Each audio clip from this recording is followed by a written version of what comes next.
यहाँ पर भयमुक्त होकर के रोइए मत। ऐसे के साथ रोने क्यों लग गई? पहले बात तो बताइए, बात नहीं बताइएगा तब। बढ़िया से बोलिए, यहाँ पर भयमुक्त होकर के रोइए मत। मेरा बाबू का जमीन है अच्छा बंदोबस्ती, तो हम मेरा से बाबू दिया है ऑर्डर 4 हफ्ता का, और सीओ और एडीएम नहीं मान रहा है सर। कौन है कौन वो हल्ला कर रहे हैं? आप सुन लीजिए, कहाँ का मामला है?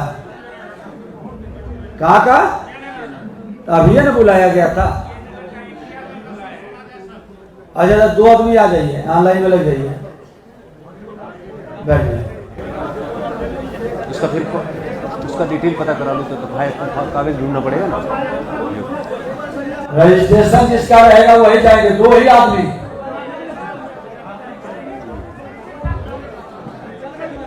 बताइए क्या है मामला, क्या है? ये इसमें प्रमंडलीय आयुक्त महोदय का आदेश भी है, जिसमें लगा हुआ है कि प्रतिवेदन 4 सप्ताह में उपलब्ध कराएंगे। आप लोगों ने अभी तक नहीं कराया। ये महादलित परिवार से आती है, इसको बंदोबस्ती की भूमि दिया, अवैध रूप से इसमें बिल्डिंग बना लिया किसी ने। ये तो हमारा ड्यूटी है कि हम ऐसे लोगों को प्रोटेक्ट करें। डीसीएलआर का भी ड्यूटी है, कमिश्नर साहब का भी आदेश है, तो फिर आगे हम लोग क्यों नहीं आगे प्रक्रिया बढ़ा रहे हैं? तो सर इनके पिताजी को सर मिला हुआ था सर, तो पिताजी का तो बेटे को तो सर का आदेश है सर, कमिश्नर सर का और एडीएम सर का, दोनों का सर। बिल्कुल इसके पीछे सर एडीएम सर का आदेश है। तो यहाँ पे सर हम लोग जो है जितना जमाबंदी फर्जी बना हुआ है वो हम लोग रद्द कर दिए। रद्द हो गया? हाँ रद्द कर दिए हैं। बंदोबस्त पर्चा सर इनके द्वारा भी और इनकी मांग के द्वारा जो है वो बिक्री कर दी गई। तो एडीएम सर का आदेश है सर यहाँ पे, तो बंदोबस्त पर्चा को भी रद्द करने के लिए सर दिए हुए हैं। तो हम लोग सर जिनका आप देख लीजिए सहानुभूति पूर्वक कि अगर इन्होंने बेचा है तो उसको तो रद्द कर दीजिए। देखिए एक चीज के तो स्पष्ट बता रहे हैं कमिश्नर साहब की, बंदोबस्त वो बेचना नहीं है, और बेचेंगे तो रद्द हो जाएगा। क्या जो जमाबंदी सर बनी हुई है उसको हम लोग रद्द करती हैं।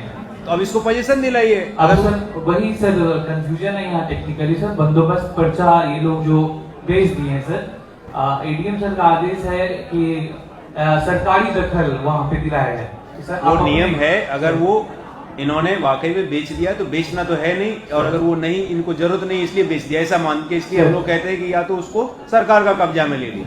लेकिन अगर इनका कहना है कि वो बेचे ही नहीं, तो उस बात का तहकीकात करते हुए, और इनके पास और कोई जमीन नहीं है रहने का, तो आप सहानुभूति पूर्वक विचार करते हुए इनको वापस उस जमीन में कम से कम दखल तो दिला सकते हैं। तो बेदखली का मामला भी मान सकते हैं। शुरू कर दिए हैं सर, जो जमाबंदी बनी हुई थी उसको रद्द कर दिए। तो ये बिल्डिंग बना लिया, उसमें इन्हीं को रहने के लिए अलाउ करिए। बहुत पहले से बना हुआ है, कितने सालों जब से भी बनाया, कितने सालों से है आपको बेदखल करके? कोई और आदमी, दबंग आदमी जो खरीद लिया या लिखा दिया और उस पे वो बेच रहे हैं सर, वही जमीन में हमारा से बट्टी ले रहा है 10 रुपया का। 2007-8 में सर ये बिक्री हो गई। रजिस्ट्री ऑफिस से हुआ है कि ये जो कह रही है पावर ऑफ रजिस्ट्री ऑफिस से हुई सर। रजिस्टर आपने वेरीफाई कराया? वेरीफाई कराया, निबंधन उसको हो निबंधित गया सर, निबंधन हुआ है इनके द्वारा। तो भी वो अब इनिशियो वॉइड है, मतलब शुरू से ही गड़बड़ है, वो माना ही नहीं जा सकता। वो हम लोग उनका जमाबंदी रद्द कर दिए हैं।